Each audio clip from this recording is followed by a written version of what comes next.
Hi, everybody. This is not the best camera or the best microphone or the best lighting conditions. I haven't shaved and I have a gross ass zit on my chin. But, sorry, that was kind of loud. But I'm going to go ahead and read The Walrus and the Carpenter for you folks. So this is our annual Let's Hear Your Voice deal. So I figured I'd do something new.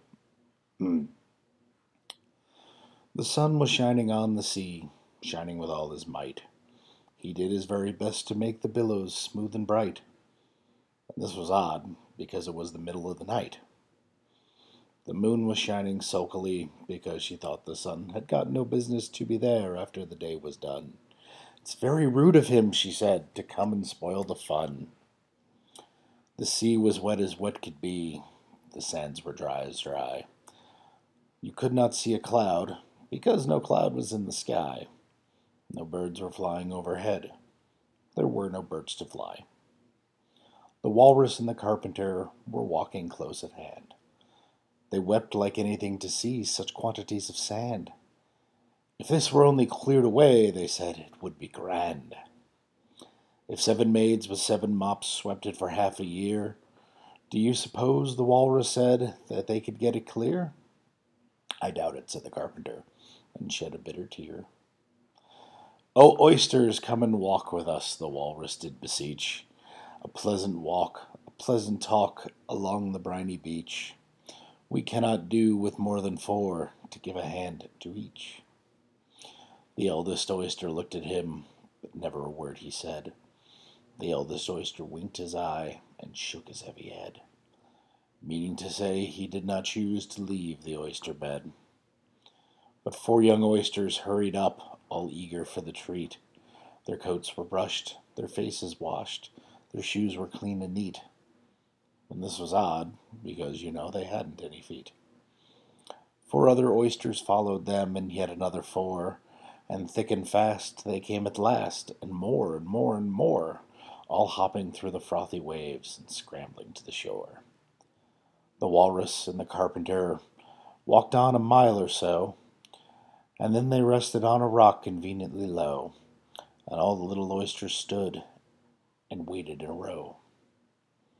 "The time has come," the walrus said, "to talk of many things, of shoes and ships and sealing wax, of cabbages and kings, and why the sea is boiling hot, and whether pigs have wings."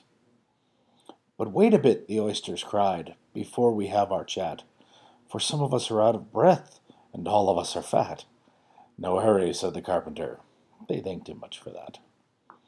"A loaf of bread," the walrus said, "is what we chiefly need.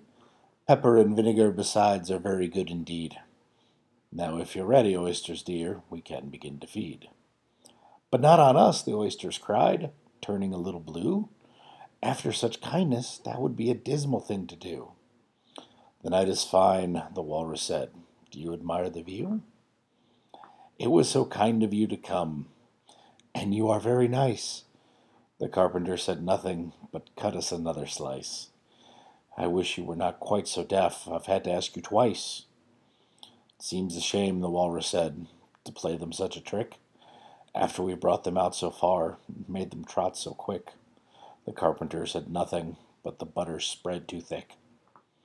"I weep for you," the walrus said. "I deeply sympathize." With sobs and tears he sorted out those of the largest size, holding his pocket handkerchief before his streaming eyes. "Oh, oysters," said the carpenter, "you've had a pleasant run. Shall we be trotting home again?" But answer came there none, and this was scarcely odd, because they'd eaten every one. Yay.